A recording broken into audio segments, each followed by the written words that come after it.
Sup everyone, Merry Christmas. To some of you guys, Christmas probably is already halfway gone, but to me, pretty much just started. Kind of jet lagged, so recording this at like an ungodly hour, but we're back for now. If you guys want an update, maybe I'll do a live stream. We'll talk about that, so we can spare some more time talking about Navia in this video, and why maybe in the thumbnail it's a little misleading, but give me a chance. I'm going to talk about this, and hopefully we're gonna have a good time. All right, so let's talk about Navia right now. Good news and bad news, right? Good news is this character is actually pretty damn good. Her C0 is incredibly friendly, and this is what we're gonna really be hunkering down on, is the fact that her C0 is likely going to outperform some of the other Fontaine characters. Now, if you guys think I'm BSing, you can go fact check me. You can go ask maybe some theory crafters, but from what I've seen, from what I've heard, and yes, I do speak to some theory crafters here and there. Now, I have their input. It seems like Navia is an incredible unit for you to invest in C0. Now, does that mean her C1, C2 is not good? Not necessarily. It's just that once you get her C0, this character kind of opens up already, and she has incredible potential in a ton of different teams. So believe it or not, this is the first character we're getting in Fontaine, apart from the Hydro Archon, that actually I think a lot of people could consider picking up if you're very shorthanded on resources. The character currently we're comparing her to is like the top notch in DPS when it comes to Fontaine, right? The big dog, Hydro, Judgment, Neuvillette. And now Neuvillette at C0 is by no means bad. So I don't want anybody to come like, oh, you said Neuvillette is like the bad scar. But C0 Neuvillette versus C0 Navia, and let's say they're also using free-to-play weapons just to kind of hammer home the free-to-play lifestyle. Navia feels just better overall to play than Neuvillette. Like Neuvillette's C1, C2, like really up there. Navia's not so much comparative. Like once you get both of these characters to C2,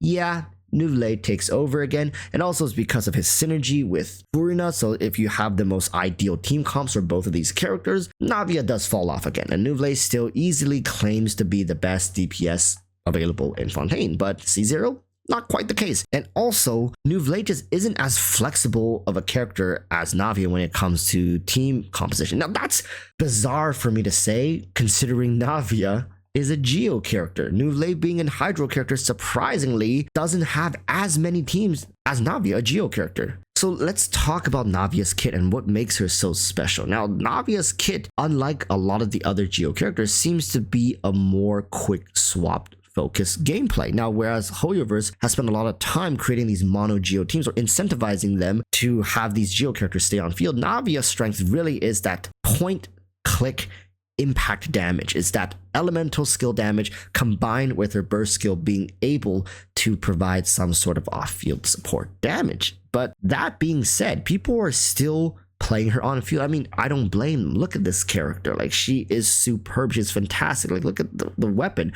Who would want to have this character sitting in the back line? But at the same time, you guys have to understand, when a character has such pros, ideally you want to lean into them, right? You don't want to lean into the aspects of her kit where she doesn't shine as much. Let's say prolonged on-field damage exposure leaves much to be desired. But that one instance of point click damage, C0 being able to hit like over 100,000, and even some people getting up to like 200,000 plus in the Abyss. I don't know, maybe you can get up to 300,000 with her weapon and whatnot. But currently, if you're running her with Furina, right, you're running her with the Golden Troop, like that one shot of damage, you're really getting your money's worth for a C0 character. And that's, I think, where the key of this video is that Navia feels like a character that is more worthwhile in investing as long as you don't over invest into her. And that's talking from the perspective of somebody who has very limited resource. And if we're gonna say, well, is Navia better than, let's say, investing in a C0 support character like Yelan or Kazuha still? No, right?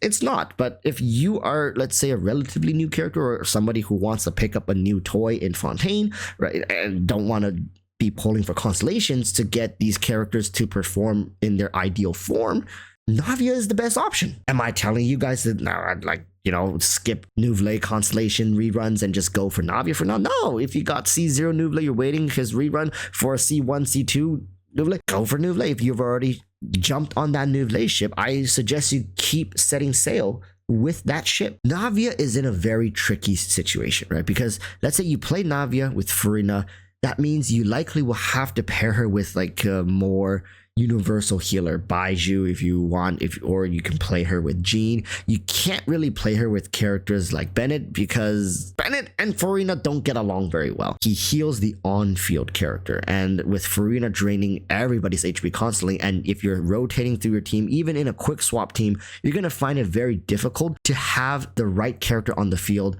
at the right time, and especially if another character needs healing but you need this character on field to do the damage because you just proc the boss weakness, that character doesn't get healed, and then once you can't kill the boss and that character is only sitting at 20% HP, and then Bennett's burst is on cooldown, a lot of problems can occur. So without Bennett buffing Navia's damage, you're gonna have to rely on other ways to upkeep her damage, or you're just gonna have to forego Navia's on-field damage output altogether and swap to a team, let's say with Furina, with Yelan, right? And then you have maybe Yelan doing more damage, and then if you're using Jean, you can use Viridescence. If you're using Baiju, you can rely on an entire other reaction system to facilitate overall damage.